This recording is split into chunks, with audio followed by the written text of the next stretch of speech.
حضرت عمر فاروق رضی اللہ تعالی عنہ کے فضائل۔ امت اور فتنوں کے درمیان دروازہ۔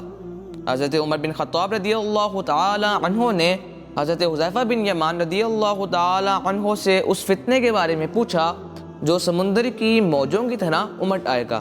اس پر حضرت حذیفہ نے کہا، یا امیر المومنین، آپ کے اور اس فتنے کے درمیان بند دروازہ ہے۔ عمر رضی اللہ تعالی عنہ نے پوچھا کہ وہ دروازہ کھولا جائے گا یا توڑ دیا جائے گا؟ حذیفہ رضی اللہ تعالی عنہ نے کہا، دروازہ توڑ دیا جائے گا۔ حضرت عمر رضی اللہ تعالی عنہ نے کہا، پھر تو قیامت تک کبھی بند نہ ہو پائے گا۔ تابعین نے حضرت حذیفہ سے پوچھا کہ کیا حضرت عمر کو معلوم تھا کہ وہ دروازہ کون ہے؟ حضرت حذیفہ نے کہا، ہاں۔ تابعین نے پوچھا کہ وہ دروازہ کون تھا؟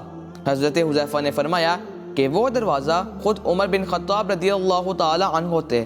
حضرت عمر کی شہادت کے بعد امت پر فتنوں کی بارش ہو گئی، اسی لیے حضرت ابوبکر اور عمر کی خلافت کو خلافت محفوظہ کہا جاتا ہے، اور حضرت عثمان اور حضرت علی کی خلافت کو خلافت مفتونہ کہا جاتا ہے۔ دین پر مضبوط۔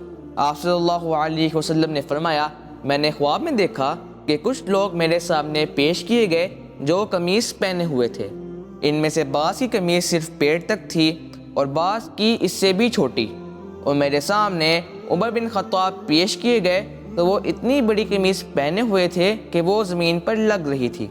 صحابہ نے عرض کیا، یا رسول اللہ، آپ نے اس کی تعبیر کیا کی ہے؟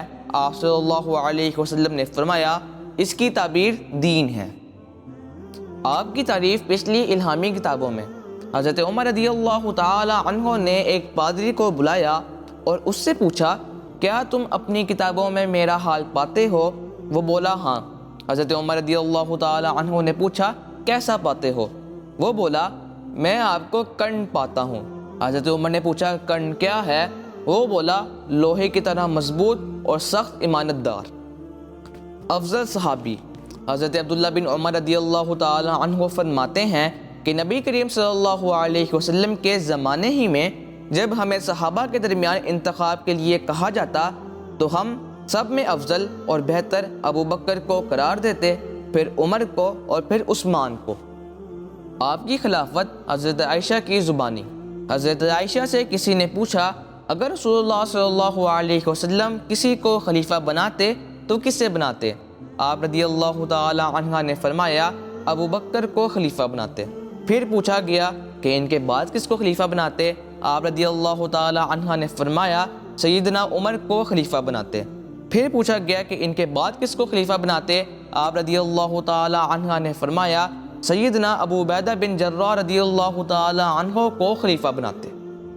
ایسے ہی صحابہ کرام کے فضائل جاننے کے لیے سیکھ اسلام کو سبسکرائب کیجیے اور بیل آئیکن کو کلک کیجیے۔ صدقہ جاریہ کے لیے اسے دوستوں کے ساتھ شیئر کیجیے۔